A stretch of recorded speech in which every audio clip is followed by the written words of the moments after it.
Good afternoon. This is Beaver Falls Mayor George Quay coming to you from WBVP 1230 and WMBA 1460 on your AM radio dial with a report from the July 8th Beaver Falls Council meeting. Prior to the stated meeting, there was a public hearing to discuss the new comprehensive and zoning plan. That meeting was called to order at 6 p.m. and was very well attended. The regular July council meeting was called to order at 7:03 p.m., followed by an invocation and the Pledge of Allegiance. Roll call was taken, and all council members were present, with the exception of Recreation Director John Lucci. In the orders of business, we passed 4 ordinances and 1 resolution. Ordinance 2041 on its second reading to approve a window for early retirement options for the police department.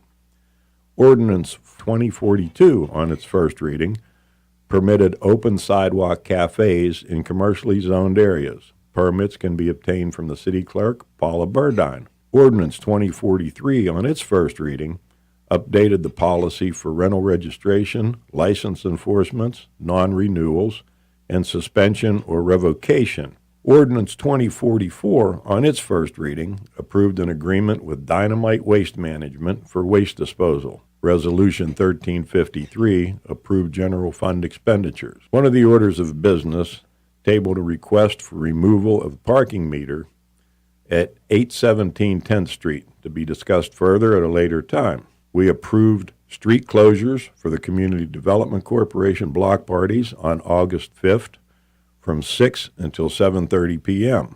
We also approved tax refunds to Valley Medical, Conley Park. Solicitor Shannon Steele drafted all ordinances and resolutions that were passed at the meeting. She also commended the code enforcement on getting a guilty plea from a case that was sent to the courthouse. In department reports, Public Safety Director Doug Carson did an introduction on Timothy as the new code enforcement officer. Chief Stowe commended his team for their response in the crisis over the weekend concerning the drowning. Accounts and Finance Director Leonard Chiappetta discussed the all-around subject of budget and restructuring that had to be done with the department soon. Public Works Director John Chucky Kirkland gave commendations to Pat Burdine, Tony Sadaka, and Jim Bresni for their hard work and welcomed Pat Burdine to his new position as the street superintendent. Tony Sadaka reported that they're just waiting for the go-ahead from the county to move forward on the remainder of the paving projects. An inspection was done on 1410 7th Avenue. The sinkhole on 11th Street was taken care of, and the contractor, W.D. Wright, did a nice job in a short amount of time. Pat Burdine reported that the street sweepers had been down due to the operators being out. A new operator is being trained and is running the street sweeper now. Jim Bresni reported that he had a conversation with the North Sewickley, and he indicated that the ground will break, beginning the process to add 125 new lines to our sewer line. This should eliminate the flooding in Eastvale. In the mayor's report, it was turned over to Police Chief Jones, and he expressed his gratitude for another successful and safe car cruise where no major incidents occurred. The speeding trailer has been moved around and is used in conjunction with speed enforcement. 9 citations and 3 warnings were given out. We were reminded about the Community Crime Watch Day that is August 2nd at Geneva College, and also thank Geneva College for their partnership in this program.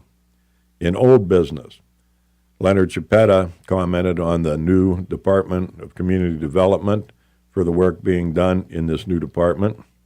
Steve Johnson said that work on the cupola should begin before the end of the month of July.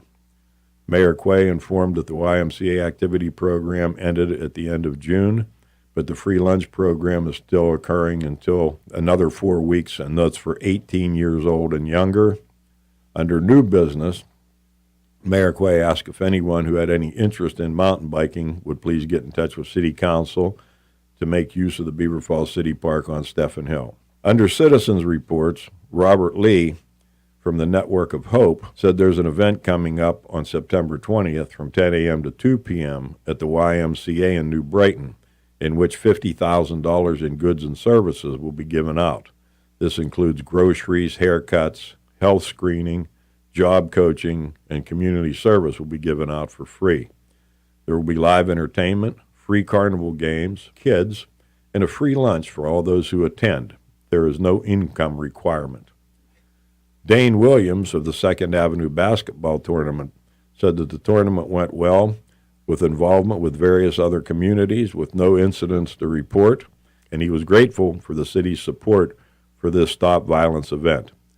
Steve Kislock from Beaver Falls said that Beaver Falls will be the new home of the River City Brass Band, and he requested that the city welcome the band into its community. So I imagine I'm running a little short on time now. At this point, I would like to say thank you for listening in. I will be back to you after the normal stated meeting in August with the report. During the summer, we only have one council meeting, so there's a strong possibility that you only hear me one time. So until we speak again, thank you very much. Have a great summer. God bless. Talk to you soon. Once again, this is George Quay, Mayor of the City of Beaver Falls, signing off for WBVP 1230 and WMBA 1460 on your AM radio dial.